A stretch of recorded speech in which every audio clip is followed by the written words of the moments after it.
लोग बोलते हैं कि बस्तर में पत्रकारों को माओवादियों से खतरा है। देखिए, बदल रहा है बस्तर। माओवादियों से नहीं, ठेकेदारों से खतरा है। मैं हमेशा बोलता हूं कि हमारे देश में उत्तर प्रदेश और बिहार के पत्रकार खतरे में, क्योंकि बस्तर में सिर्फ माओवादियों से खतरे का एक भरम जाल है। और अब हमारा बस्तर बदल रहा है। माओवाद समाप्त हो रहा है और ठेकेदारों का गुंडा राज शुरू हो रहा है। आती हैं तो वो बह जाती हैं, पुलिया बनाए जाते हैं। तो इस भ्रष्टाचार के मामले में जैसे कि मैंने पहले ही बताया, पीएमजेएसवाई विभाग जो है ये अव्वल है, अव्वल दर्जे की लापरवाही करते हैं। सड़कें बनाई जाती हैं तो वो बह जाती हैं, पुलिया बनाए जाते हैं तो इस तरीके से बह जाते हैं, गायब कर देते हैं कईयों बार तो पुलिया को। मुकेश चंद्राकर किस तरीके से न्यूज़ निकल के सामने आई, बहुत सारी जगह नेशनल लेवल हो गया, स्टेट लेवल हो गया, सारी जगह न्यूज़ निकल के सामने आ चुकी है। लेकिन उनका ये जो स्वार्थ है वो उनकी जान लिया। थंबनेल में आप लोगों ने देखा होगा किस तरीके से सच दिखाने का स्वार्थ। मतलब वो छत्तीसगढ़ के जो रिमोट एरिया है वहाँ पर बहुत सारे इशू को उठाते थे। इवन बहुत सारे वीडियो मैंने देखे उनके चैनल को। इवन मुझे कुछ दिन पहले ही पता चला कि उनका एक चैनल चलता है बस्तर जंक्शन के नाम से। हालांकि बस्तर टॉकी जिसके बारे में भी बात करेंगे, उनका चैनल भी मैं फॉलो करता हूं, बट इनके बारे में भी कुछ दिन पहले ही पता चला, मतलब 1-2 दिन पहले ही। तो इनको सच दिखाने का ज़्यादा इनको लगता था कि सच आए सोसाइटी के सामने, समाज के सामने।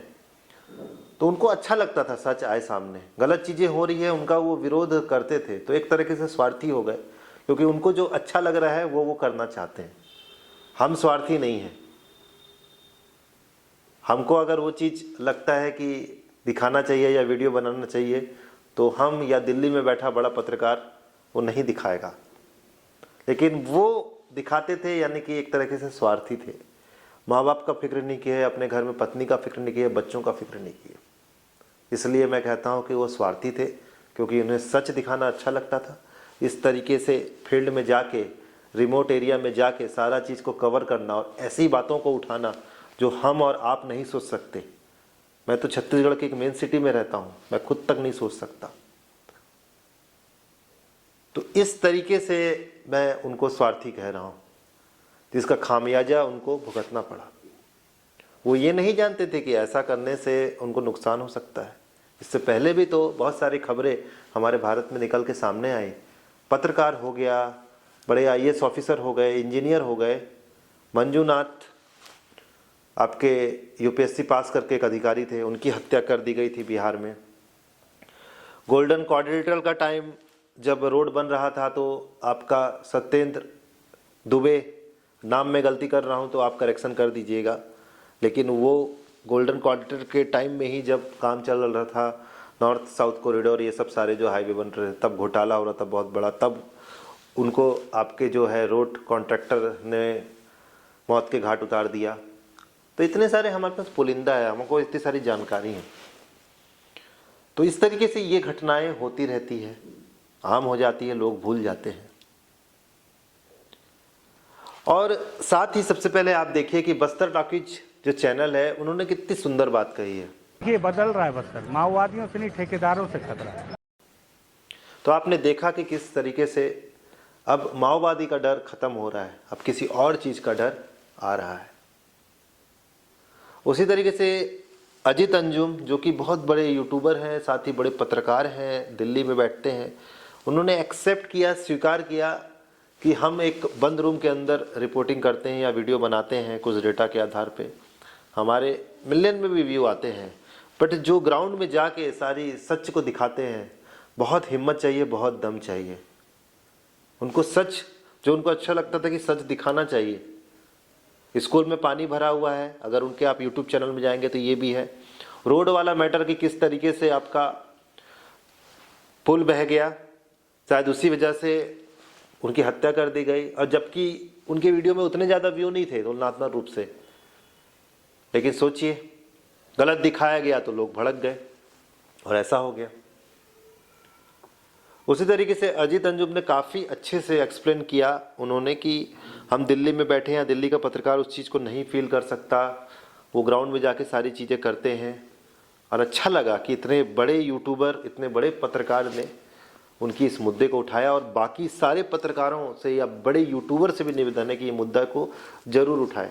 नहीं तो आगे क्या होगा कि आज मैं भी, चलिए मैं छोटा यूट्यूबर हूँ, इस चैनल के माध्यम से कहना चाहता हूँ, मेरे में भी कई वीडियो में 5-6 हज़ार अच्छे व्यू आ जाते हैं, ठीक है, और मैं इसी तरीके से सोशल टॉपिक पर वीडियो बनाता हूँ और कमेंट में कई गालियाँ भी पड़ती है। ज़्यादा कमेंट आते हैं तो मैं उतना डिलीट नहीं करता, बट बहुत सारे कमेंट जिसमें गाली वर्ड यूज़ हो रहा है तो डिलीट करना पड़ता है, क्योंकि यूट्यूब की जो पॉलिसी है उसके अनुसार हमको कमेंट को देखना पड़ेगा। क्योंकि आपका विरोध जो होता है वो हर जगह से होता है। हमको भी बहुत सारा डर लगता है कि कई मैंने आरटीआई, एज आ आरटीआई कार्यकर्ता मैंने बहुत सारी इन्फॉर्मेशन मांगी है।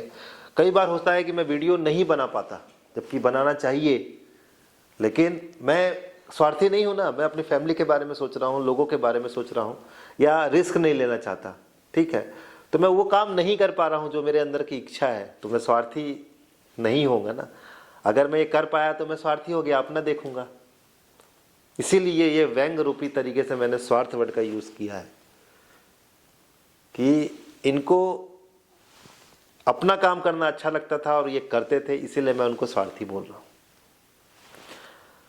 भगवान उनकी आत्मा को शांति दे और ऐसी घटनाएं आगे से ना हो, इसमें स्ट्रांग बिल पास हो। पर बस ये निवेदन ही कर सकते हैं वीडियो के माध्यम से, बस ऐसी मीठी मीठी बात बोलना अच्छा लगता है कि हाँ चलो ऐसा कर दो, बट मुश्किल ये है कि सही में देश की जो कंडीशन है वो गड़बड़ तो है। आज छत पे ऊपर गया, काली काली पार्टिकल हैं धूल की नहीं बोलूंगा, इंडस्ट्री से वेस्ट निकला हुआ है, छत पे जमा हो गया है बहुत दिनों से। अब जाके आप पता करिए, सरकार से आरटीआई लगाइए, कितने आपके जो प्लांट हैं उनकी डिटेल दीजिए कि फिल्टर लगाए हैं, डॉक्यूमेंट हो सकता है तैयार हो तो मिल भी जाए कि हाँ है।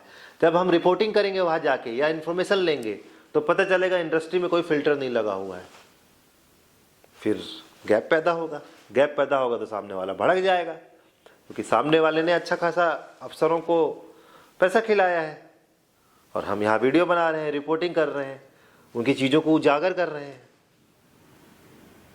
तो एक हल्का हल्का डर का माहौल हमेशा रहता है।